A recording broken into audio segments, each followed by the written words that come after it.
Well, we have been keeping you company this Ramadan on the Iftar Drive as we head towards my final interview for this afternoon. And when one looks at any country or most countries, they take a lot of pride in a lot of things, whether it's the flag, whether it's a sporting emblem, whether it's a coat of arms. And we see this in many countries, particularly when they commemorate certain important occasions and you have what is called the military parade as well, showcasing the army, the air force, the military, the equipment, the hardware, the personnel. And looking at South Africa and obviously the air force, and also looking at the military in general, whether we're looking at the Navy, looking at the Air Force, whether we're looking at whatever we're looking at as any aspect of the military, at the end of the day, South Africa has always been seen as a military force. But shocking to hear that the South African Air Force is now on the brink of collapse, where only 6 warplanes are left. And what does this actually mean? Does this talk about a disintegrating military power in South Africa, which is no longer relevant or which is no longer going to feature as a powerful military? Or does it really matter to us that we have a military, a powerful military or not? And to unpack all of this, we're joined by defense analyst Helmoed-Römer Heitman this afternoon. Helmut, good afternoon to you and welcome to the show. Good afternoon. Thank you. Yes, I mentioned the pride of a country, and one of the pride of any country, of any nation, obviously is its military. And what we are starting to see, and what we're starting to see surface, is looking at the South African National Defence Force, where it is at this point in time, the mere fact that the Air Force is disintegrating, is it a cause for concern, Helmut?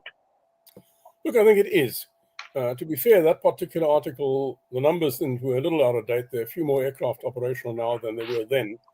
But overall, the fact is that the Air Force is not really functional at the moment, nor is the Navy, nor is most of the heavy equipment of the Army. And that is simply a result of underfunding on the one hand and overstretch the Defence Force on the other. The government keeps giving the Defence Force new things to do, but doesn't provide the money to maintain the equipment or train properly. And then gradually things break. The people in the Defence Force do their best. I've said before, some of them work minor miracles on a daily basis to try and keep the thing together. But there's a limit to what you can do without money. Well, certainly. And also, I think how does this actually impact on the South African National Defence Force as a whole and the critical role that it is playing or should be playing? Well, for the time being now, we will not be able to play any regional role worth mentioning, except possibly in a really benign peacekeeping situation. By that I mean a situation where both sides to a conflict have decided this is not on, let's rather settle, but they don't quite trust each other. So they want somebody in between as a sort of lubricant and safety barrier. That the SANDF can still do. Because there's nothing wrong with our people. They're fine. It's a lack of equipment. A more robust peacekeeping scenario or peace enforcement, as it was going to be in the DRC, or even as it was in Cabo Delgado for a couple of years, that is no longer within the realm of our capabilities.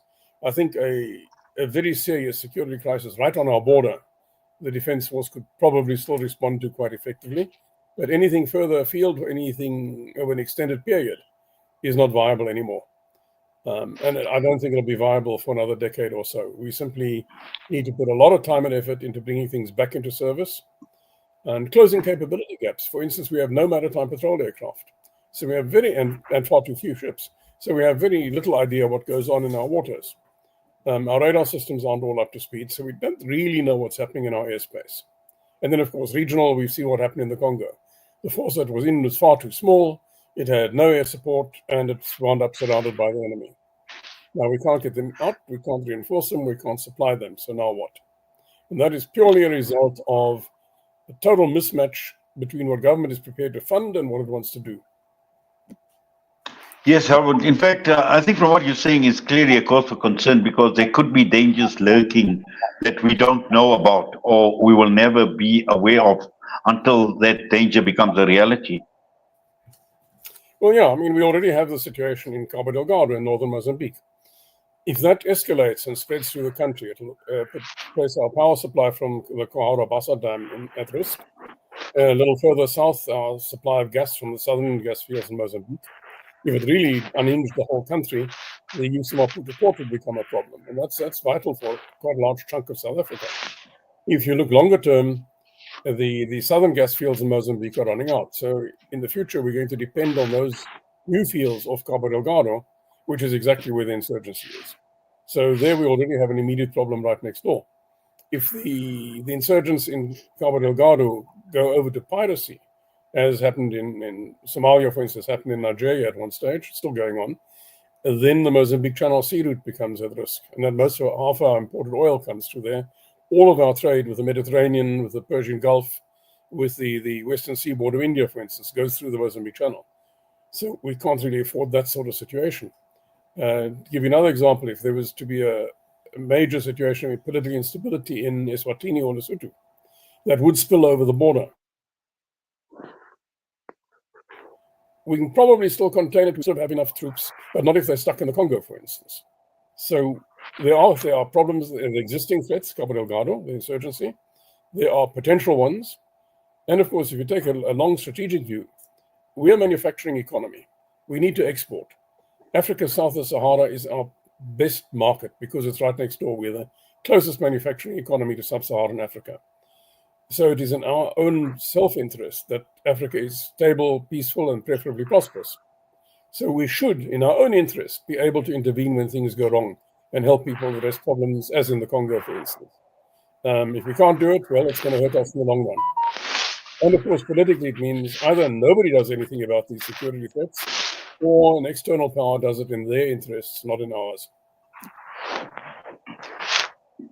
Helmut, this actually begs the question, and I think this is a major concern of what real use is the South African National Defence Force, because the reason why I'm raising this question is we've seen over COVID, we've seen that there was some involvement because this was a national and a global crisis when the pandemic had hit.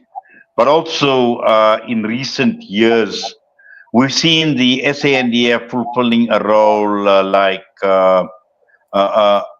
ESCOM, for example, the protection of ESCOM infrastructure from sabotage, from criminal activity. We've seen involvement when it came to illegal mining in South Africa. We've seen the involvement when it comes to cross-border activities like human trafficking and smuggling and those type of things. And just to understand that, should or is this the real role that the SANDF should be performing? Look, it's none of that is a primary role of any military. But in any country in the world, the military is the fallback when other things fail. If the police service cannot cope with the situation, you call in the military. Other countries do it too. Okay, our police has a particular problem set, so it happens here more often. The military often does disaster relief work, for instance, in any country in the world. The Germans, for instance, use thermal images on combat reconnaissance vehicles to look for weak points in dikes. So you do that. You've got the capability. It would be silly not to use it. But it's not the primary role. The primary role is basically deterring a war or fighting a war if it comes. Now, that is a very unlikely thing to happen. But the problem is it can happen a lot more quickly than you can build up military capability. If you go back to old South Africa, they started re-equipping the Defence Force, shall we say, from 1970 on, and it's around there. They would have finished the re-equipment program around 1995 if the funding hadn't run out after 1989. It takes you a good 20 years to rebuild a defense force from scratch. And you don't have 20 years warning time. You don't even have 10 years warning time. And it's not just buying the equipment. That takes time. There are lead times involved. Then you have to bring it into service. People have to learn how to use it, how to maintain it. Commanders at each level have to learn how best to employ that equipment. And all of that takes time. And unfortunately, threats can arise a whole lot more quickly than people expect as a rule. If you think back in 1982, the Brits did not expect Argentina to invade the Falklands. In 91, nobody expected, or hardly anybody expected, Iraq to invade Kuwait. And much more recently, very few people believed Russia was going to invade Ukraine. These things happen, and they happen rather suddenly at the political level. And then what? Then you sit there flat-footed. Well, certainly, but also I think, like you mentioned, as a result of a lack of funding, and there hasn't been an investment in the military as there should be. As the situation stands at this point in time, how much at risk are we, Helmut, in terms of whether we have the capacity, whether we have the capability of the army protecting South Africa's national interests, and also in the event of the region, being unstable, or anything could happen, anything could give. And I know one can never be prepared enough. But at the end of the day, the mere fact that we haven't been investing as we should in the South African National Defence Force, in the military, in the equipment, in the hardware, in every way whatsoever, are we at a huge risk? We are. Fortunately, there's no real immediate risk of a major military invasion by some major power. But there are risks of irregular forces, as in Cabo Delgado. There are the same risks in other parts of the SADC, which is in our interest to counter. There are fragile countries within the SADC. Let's be honest, Lesotho and Eswatini and even Zimbabwe are fragile. What if one of them blows up? Can we handle the spillover across the border? If we are asked to intervene, that would be real peacekeeping, stop internal fighting. Would we have the troop numbers to do it? I'm not sure that we do. Lesotho perhaps, Zimbabwe no. For instance, if Cabo Delgado goes suddenly really sour and starts affecting Cahora Bassa, can we get troops to Cahora Bassa to protect the power station? Well, currently we don't have transport aircraft operational, so the answer is no, we can't. So there's immediate near-term risks like that. And the longer-term one, if something in the region goes really sour, which can happen, we don't have the clout to do anything about it anymore. We can rebuild it. We have equipment that can be brought back into service. We have an industry that with some serious investment can start developing stuff for us again. We have a whole bunch of really good people in the Defence Force. Look, there are dodos too, but there were dodos in the old Defence Force, and there are some in every Defence Force. But we've got some really good, competent people, and some with a lot of experience now.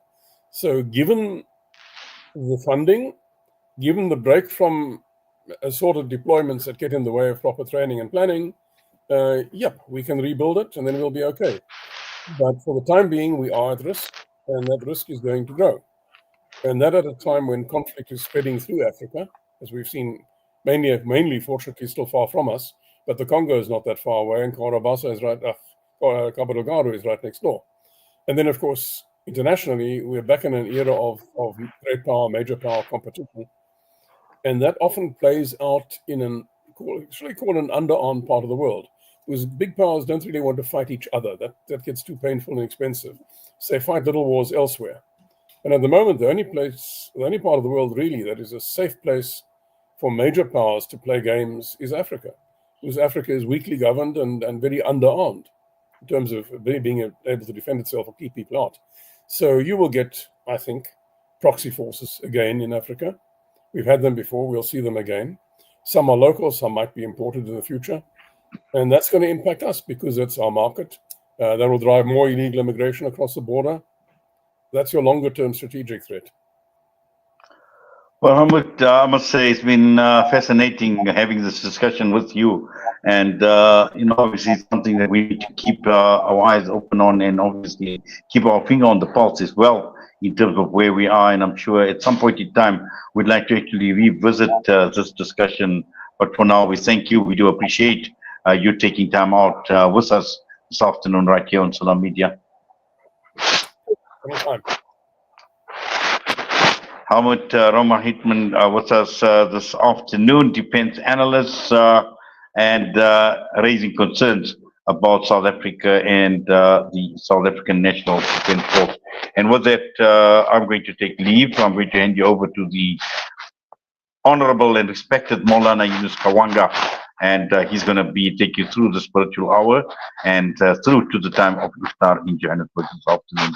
So until we meet tomorrow, for myself and the team, Assalamu alaikum wa rahmatullahi wa barakatuh.